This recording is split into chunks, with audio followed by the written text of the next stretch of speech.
Scientists and climate scientists are getting seriously nervous. The planet is changing faster than we have expected. We are, despite years of raising the alarm, now seeing that the planet is actually in a situation where we underestimated risks. Abrupt changes are occurring in a way that is way beyond the realistic expectations in science. 15 years back, I introduced the planetary boundary framework, the scientific framework with the 9 Earth system processes that determines the stability, the resilience, and the life support on planet Earth. 10 years back, the world signed the Paris Climate Agreement. Almost 5 years back, we entered the decisive decade where our choices will determine the future for all generations on planet Earth. Where are we on this journey halfway into this decade? I will give you a scientific State of the Planet report, the most objective assessment that science can give today. And it starts here. We've reached 1.2 degrees Celsius of global mean surface temperature rise, the warmest temperature on Earth over the past 100,000 years. We have just scratched on 1.5 degrees Celsius as an annual mean in 2023. But what worries us most is this. We are starting to see an acceleration of warming over the past 50 years, 0.18 degrees Celsius per decade from 1970 to 2010. But then from 2014 onwards, it abruptly jumps up to 0.26 per decade. And if we follow this path, we will crash through 2 degrees Celsius within 20 years and hit 3 degrees Celsius by the year 2100, a disastrous outcome caused by us humans. But it's not only carbon dioxide. Any parameter that matters for human well-being and our economies look the same.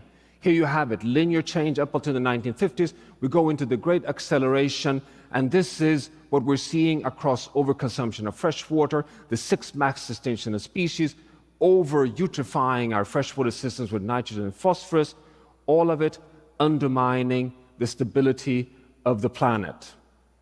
As if this was not enough, we are seeing that this is now causing impacts across the entire economy.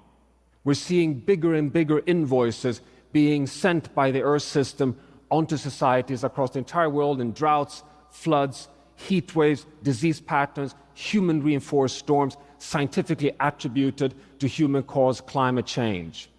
40 degrees Celsius of life-threatening heat across all continents occurring in 2023.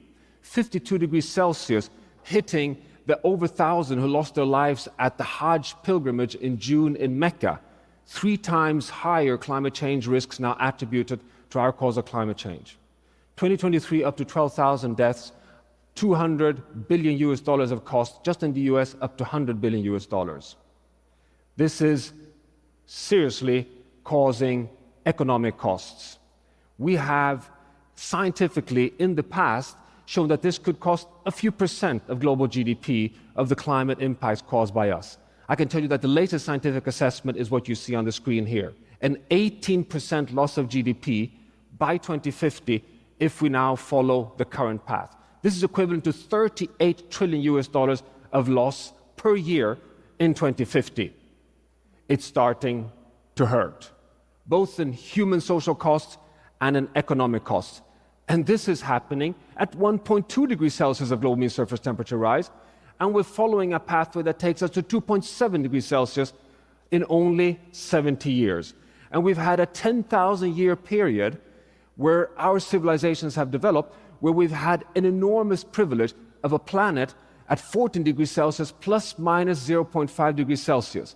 That's the Holocene since we left the last ice age.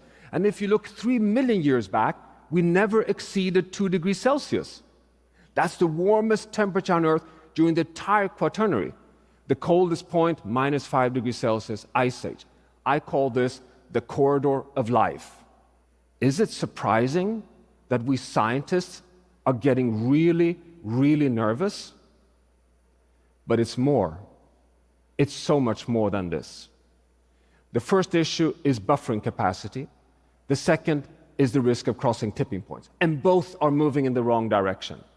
Buffering capacity is the Earth system's ability to dampen shocks and stress. Like, for example, soaking up greenhouse gases in intact nature on land and in the ocean. And so far, Mother Earth has been so forgiving. Here we have the evidence. What you see here is the hockey stick of fossil fuel burning in red and deforestation in yellow. Is it this tremendous climate forcing that has caused the 1.2 degrees Celsius climate crisis so far?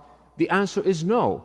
53% of the carbon dioxide from fossil fuel burning and land system change have been soaked up by intact nature on land and in the ocean. It's only the blue sliver you see here, which remains in the atmosphere, causing the climate crisis so far. The problem is we have more and more scientific evidence of cracks in this system. Let's start on land. Land absorbs 31% of the carbon dioxide from our greenhouse gas emissions. We have more and more scientific evidence across so much research that the boreal forest in Canada or the temperate mixed forest in Germany and Russia are starting to lose their carbon uptake capacity. Did you know that the latest science shows that the part of the Amazon rainforest, planet Earth's richest biome on terrestrial land, has already tipped over and is no longer a carbon sink. It is today a carbon source. It's no longer helping us. But as if that was not enough, what really worries us today is the ocean. The ocean absorbs 90% of the heat caused by human-induced climate change. This is well understood, but what really worries us is what you see here. This is the latest data on sea surface temperature across the ocean. What you see here is from 1980 until today, how gradually the ocean surface just gets warmer and warmer. It's actually warming all the way down to 2,000 meters depth. This is well understood in science. It's a deep concern. It's well represented in the climate models. We understand it. Then suddenly in 2023, something happens. Temperatures just go completely off the charts, 0.4 degrees Celsius outside of the warmest temperature in previous years. What's happening? We admittedly must be honest here, we do not know. El Niño is certainly partly to blame, but cannot explain it all. 2024, it just continues.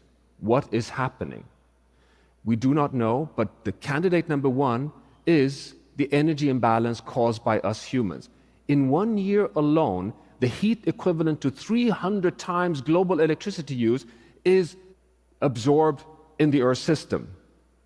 Is it what we see on the screen here, an ocean that is starting to lose resilience? An ocean that is at risk of releasing heat to the atmosphere and self-amplifying warming? We do not know, but one thing is for certain, the ocean is sounding the alarm. Reasons for concern? Yes. We are now at a point where we are forced to ask the following question.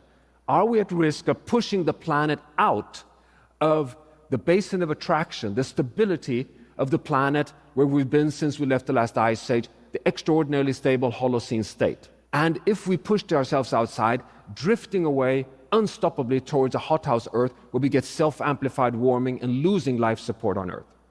What could take us there? Well, we know it. It is if we cross tipping points. Big systems like the Greenland ice sheet, the overturning of heat in the North Atlantic, the coral reef systems, the Amazon rainforest, are tipping element systems. Push them too far and they will flip over from a desired state that helps us to a state that will self-amplify in the wrong direction, going from cooling and dampening to self-amplifying and warming. A rainforest tips over to a savanna state. Now, we have now mapped the 16 tipping element systems which are now scientifically cataloged that regulate the climate system. These 16, and you see the 5 in the ground zero on planet Earth in the Arctic, are connected via cascades through the ocean, particularly via the AMOC, the Atlantic overturning of heat in the ocean, all the way down to Antarctica. These are big biophysical systems that we all depend on, global commons for the stability of the planet.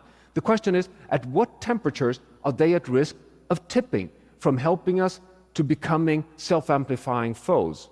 Well, for the first time, we have an attempt to answer that question. What you see here are the 16 tipping element systems on the y-axis, and in red you see the uncertainty range, the best estimates in science. Darker the red, the higher the risk of tipping. It's the temperature levels at which they're likely to cross the thresholds. The average temperature at which they are likely to tip is the yellow circle lines you see here. What this tells us is the following. 5 of these 16 are likely to cross their tipping points already at 1.5 degrees Celsius. The Greenland ice sheet, the West Antarctic ice sheet, abrupt thawing of permafrost, losing all tropical coral reef systems, and collapse of the Barents Sea ice. Just the two ice sheets hold 10-meter sea level rise, which would be unstoppable on the long term. Now sure, there's scientific uncertainty here, as you see from this graph, but there's one red thread in science for humanity, in the scientific message, and it's this: the more we understand of the Earth system, the higher is the risk. And here is the proof. This is 5 IPCC assessments, the Intergovernmental Panel on Climate Change, 30 years of scientific advancements. Here again you see risk assessment, darker the red, higher the likelihood of causing irreversible change in the climate system. 30 years back, the risk was put at 5 degrees Celsius of tipping, and coming down to current state of science, the risk is set at 1.5 to 2 degrees Celsius. We are in the midst of a danger zone today. But it can be even worse than that. Let's go to the Amazon basin. Again, the richest terrestrial ecosystem on land. Climate science estimates the risk of the Amazon rainforest tipping over irreversibly to a savanna at 3 to 5 degrees of global mean surface temperature rise. A really high temperature, unlikely even to be met over the next 70 years. But if we lose forest cover, the risk is that the system can tip already at 1.5 to 2 degrees Celsius if we lose more than 20 to 25% of forest cover. So that's a very dangerous combination. Where are we today? We are at 1.2 degrees Celsius global mean surface temperature rise and 17% of deforestation. We are very close to a tipping point in the Amazon rainforest. Very close. What shall we do to avoid these unmanageable outcomes? Well, the IPCC is clear on the pathway. To stay under 1.5 degrees Celsius, to avoid crossing tipping points, we need to operate, to navigate within the global carbon budget that gives us a chance of holding 1.5. What remains for us is only 200 billion tons of carbon dioxide that we can continue emitting to have a 50% chance of holding 1.5. We emit today 40 billion tons of carbon dioxide per year, giving us 5 years at current rate of emission before we've consumed the budget. We are seriously running out of time. And the pathway for a safe landing is also well studied and understood. You have it here. Bend the curve of emissions immediately and follow a path where we reduce emissions by at least 7% per year for a safe landing and a net zero world economy by 2050. But it's more than that. We also know that even if we succeed with this, we have already loaded the atmosphere with so much greenhouse gases, with so much climate forcing, that we inevitably face a period of overshoot. We must now be prepared for a very likely breaching of the 1.5 degrees Celsius planetary boundary on climate somewhere between 2030 and 2035, in 5 to 10 years' time, and then have at best a 30-40 year period of overshoot before we can come back to 1.5 by the end of this century. We would exceed with 0.1 to 0.3 degrees Celsius the 1.5 limit, meaning up to 1.8 degrees Celsius. What does this tell us? Well, I can tell you there are 2 main messages. Message 1, buckle up. We know for certain, 100% certainty, that this means more droughts, more floods, more heat waves, more human-reinforced storms, more disease during one generation's time. 2023, the warmest year on record, will be looked back upon as a mild year. Message 2, why would the planet come back to 1.5 after overshoot? Well, the answer is very simple. The health of the planet must be kept intact. We must continue having a planet that can absorb 50% of the carbon dioxide. We must have a planet that crosses no tipping points. We must have a planet that remains healthy and keeping heat intact in the ocean. That is why we need planetary boundaries. The planetary boundary framework that defines the 9 Earth system processes that regulates the stability and resilience of the entire planet. Climate, biodiversity, nitrogen, phosphorus, land, fresh water, air pollutants, and chemicals. That is the challenge. To summarize that, there is no 1.5 degrees Celsius delivery on the Paris Agreement by only phasing out fossil fuels. We also need to come back into the safe operating space of the nature-based biodiversity, all the planetary boundaries of nature. This means that science is clear. The window is rapidly closing. But there is still some light in the window. We actually have evidence that we've reached a pivotal point, not only in terms of risk, but also in terms of opportunity to transform the world towards a safe and just future for humanity. Linear change is no longer an option. The only option is exponential change. We know that the only currency that matters is speed and scale. We also need to become stewards of the entire planet. We need to now recognize from local to global level that we're all so intertwined that we must govern the entire planet. I know that is very daunting, but what choice do we have when on the line is the future of our children on planet Earth? And we have the solutions. We know that solving the planet crisis is not utopia. It's not fantasy. We have the solutions for a secure, stable future for humanity. What are those transformations? Well, we know them. It's a rapid transition away from fossil fuels. It is a transition towards circular business models. It is transitioning towards healthy diets from sustainable food systems. And it's not only halting loss of nature, it's also scaling the regeneration and restoration of marine systems, soils, forests, and wetlands. We have solutions for all of these. Just take green energy, which today is cheaper than fossil fuel-based energy. It's our choice that we're facing today. Now, I was nervous already in 2020 when we entered this decisive decade and had to cut global emissions by half by 2030. Halfway into this decade, the road is steeper than ever. It's steeper than ever. This is what really, really concerns us, that we have a situation where we now need to move so fast. And I've been standing on stages like this so many times, sharing the dire scientific diagnostic. But still, I just told you that I do conclude that there is still some window open. There is a light in the tunnel. And you may ask, what is it that makes me able to continue to be a realistic optimist in this situation? The most dire situation, I must admit, in my whole professional life. Well, actually, I promise this is an honest statement. There are so many positive items as well. The most important one in my mind is that we have ample evidence that citizens across the world, a majority of them, care about nature and climate. They trust climate science, they're concerned about climate change, and they want solutions. And the second key factor is that we have so much evidence today that the solutions are not only available, but if we implement them, we get a more healthy, stable, secure future